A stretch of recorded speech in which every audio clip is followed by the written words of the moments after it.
So, hi everyone, welcome back to Gifted Radio. My name is Shukwan, and today we're here with an author, Ms. Teresa Rodrigues, and she's going to be telling us a little bit about yourself.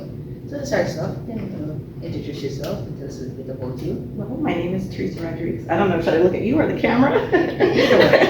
I'm an author. I'm based in Florida, but my husband is Guyanese, so we're just here visiting his family. And So, what inspired you to write your book? well, I've always wanted to be a writer since I was a little. That was my dream, to be a writer. And I started writing this book after like a writing challenge. I do an annual writing challenge every January, and the idea of the challenge is to write one new picture book idea a day. And this was the very last day of the challenge. I got this idea for this book. What is the name of your book? It's called Where They Gather. And where did you get that name? Well, the book is inspired by my family and the tree we always gathered under. So that was where we gathered, and then that's kind of how the name came about. So, what do you hope readers take away from your book?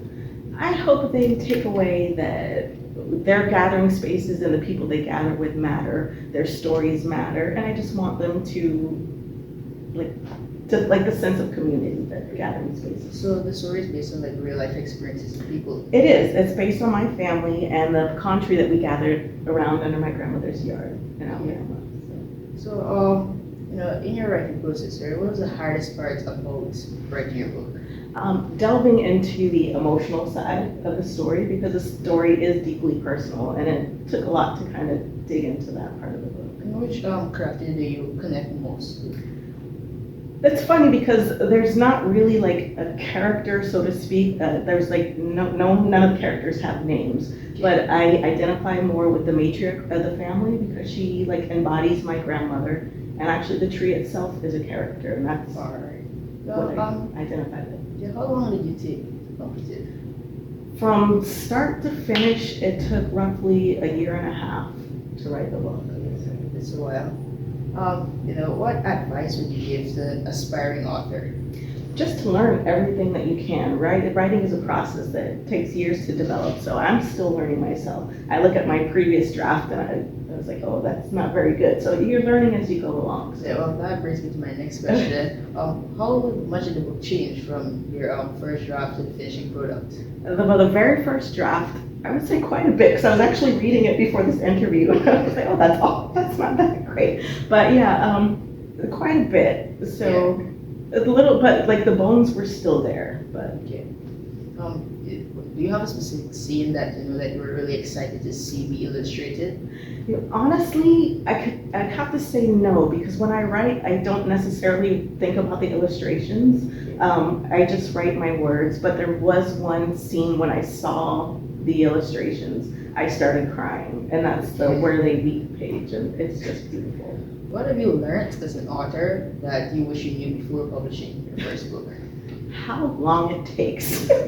I've heard stories about that, but I sold this book 3 years before it came out, so you're waiting a long, long time, so patience is key. So what book or author inspired you when you were growing up?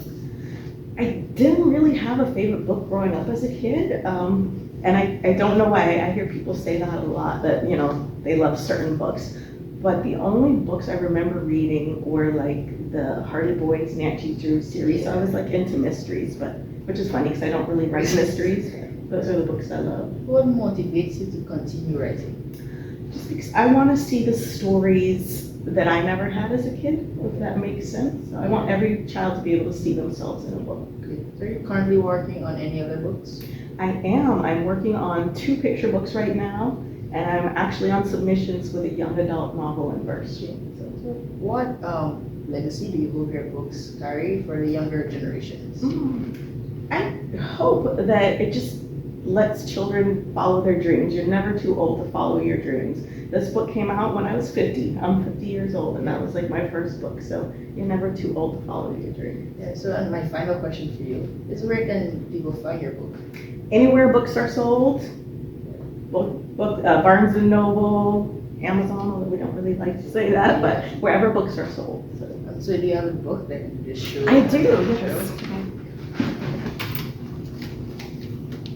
Thank you. this is the book where they gather, and I will show you my favorite page that you mentioned is this one, and it's Here They Weep.